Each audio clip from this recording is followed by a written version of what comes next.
Greetings, friends. Welcome to the channel. Today we will discuss the global situation as of March 16, 2026. A great number of very important events have occurred today. So let's dive right in. For several days in a row now, information has been coming in that Russian units are actively advancing toward Orikhiv from the east and northeast. Let's look at how the map in the Zaporizhzhia sector has changed over the past few days. This is how the map looked in this area back on March 13, 2026. That was the exact day when reports came in about a strike on an energy infrastructure facility in the Krasnodar Krai. That is, the massive strikes on energy facilities practically coincided with the start of a larger scale and stronger push against the positions of the Ukrainian armed forces in the eastern Zaporizhzhia sector of the front. Over the last few days, the map has been significantly adjusted in this direction, mainly based on pro-Russian experts and data published by pro-Russian sources. As you can see, according to various informational resources, the Russian side has managed to substantially improve its positions over these past few days. In fact, settlements like Zaporizhzhia and Verkhnya Tersa have fallen into a sort of semi-encirclement. Meanwhile, slightly to the south, Russian units have significantly improved their positions near the settlement of Hulyai, reducing the distance to this town to approximately 1.5 kilometers. This means the Russian army is actively advancing in this direction.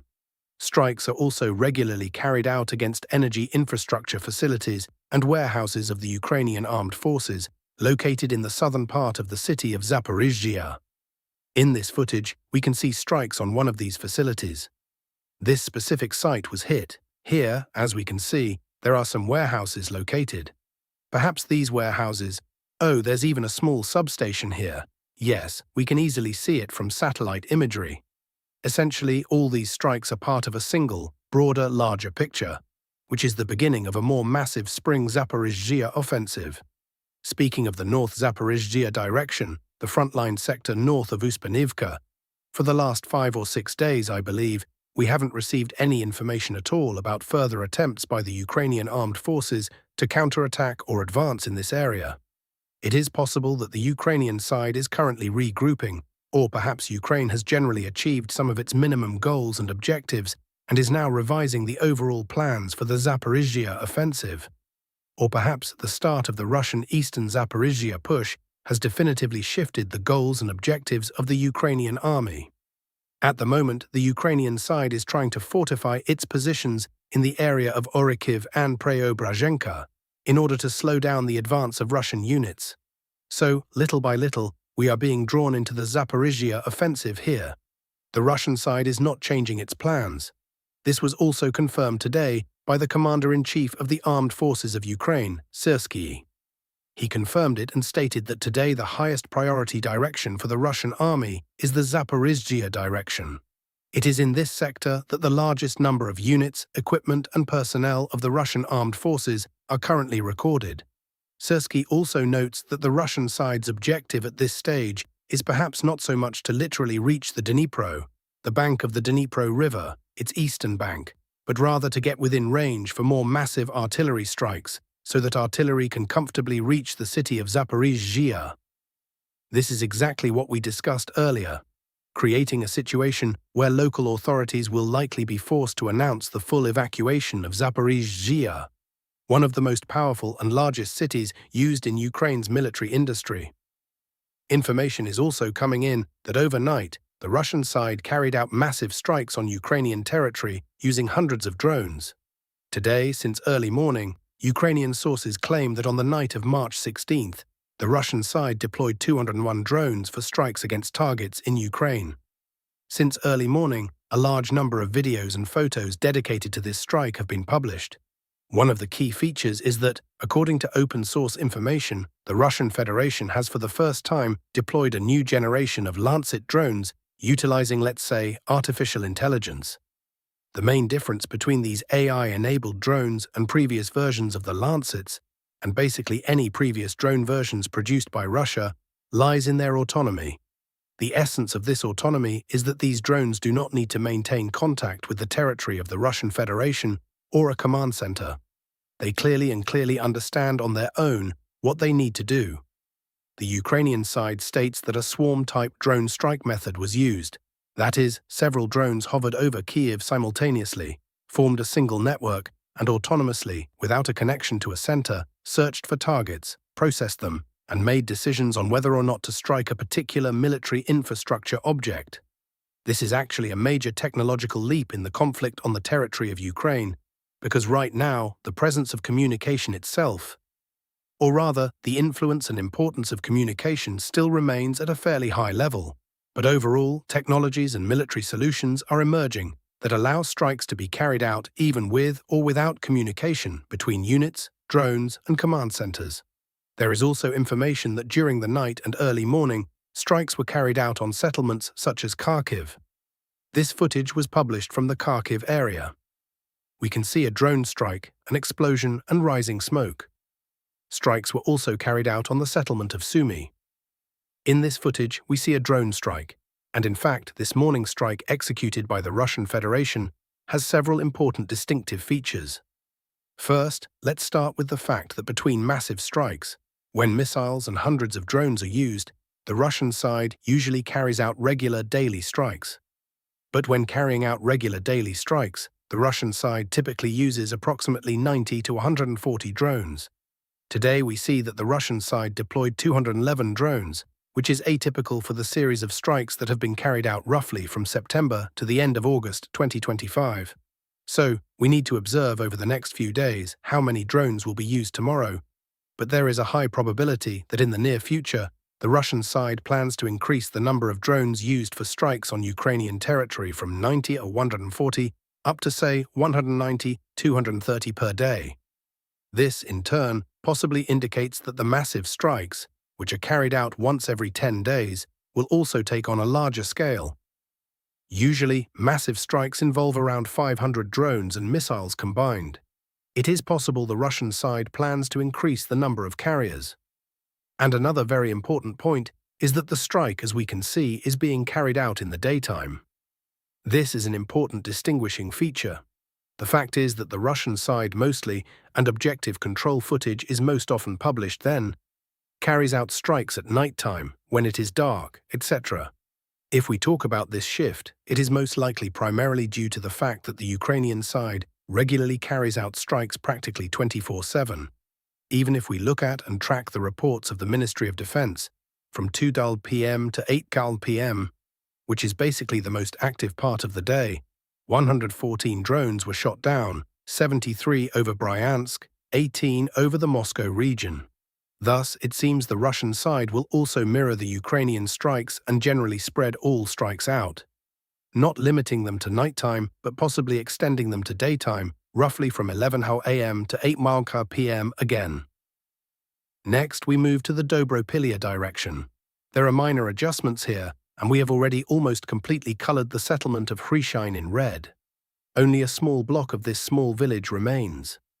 This is the northwestern part, where farms are located, which apparently house the main fortified area of the Ukrainian armed forces. Today, as you can see, the map has once again undergone changes between Rodinsky and Hryshyn. These adjustments are being added today by various mapping services, such as pro-Russian ones. And there are also geolocations confirming the advance of Russian units, so we expect that perhaps any day now, the Ministry of Defense of the Russian Federation will announce an advance in the Hryshyn area, and then the settlement will be entirely colored red. Information is also coming in about increased pressure by Russian units on the southwestern and western outskirts of the settlement of Kostiantynivka. By the way, note that the offensive in the Kostiantynivka area also began at roughly the same time as the massive drone strikes by the Ukrainian armed forces on energy infrastructure facilities in the Krasnodar Krai. Let me remind you that regarding the settlement of Kostiantynivka, the offensive began just a few days ago. This footage was published on March 13th, and on March 14th it was added to the map. Here we see massive artillery preparation on the western outskirts of the city of Kostiantynivka. Immediately after the publication of such footage, mapping services started updating their maps, plus the first geolocations began to appear, confirming the advance of Russian units. So right now we see that the Russian side has managed to finally wedge itself between the settlements of Ilinivka and Dova Balka. This gives us reason to believe that in the near future, The Russian Federation will focus all its attention on the territory of the settlement of Dova Balka in order to straighten the front line, as well as to connect additional supply and logistics lines running from the N32 highway through Stepanivka toward Dova Balka. And from Dova Balka, this line, as we can see, goes toward Ilinivka and the Kostiantinivka agglomeration. So right now, the Russian side is apparently working on diversifying logistical routes for further advancement in the southwestern and western parts of Kostiantinivka. Next, we move to the Slovyansk sector of the front, where there is also a slight adjustment. Today, pro-Ukrainian mapping services expanded the grey zone west of the settlements of Siversk, Zvanivka, south of Rozdolivka, and Riznikivka. This is how the map is being adjusted over the past 24 hours. According to this adjustment, it seems Russian units managed to enter these two small forest tracts, and currently the Russian side is trying to push Ukrainian formations further west toward Ry-Oleksandrivka. This is actually a crucial adjustment in this sector, because slightly south of these two small forest tracts lies an even larger forest tract, which is, or at least was until today, under the firm control of the Ukrainian armed forces. Now, a situation is developing in which this forest tract, the most important stronghold of the Ukrainian armed forces in the entire Ry-Oleksandrivka direction, is falling into, or is perhaps already in, a full or semi-encirclement.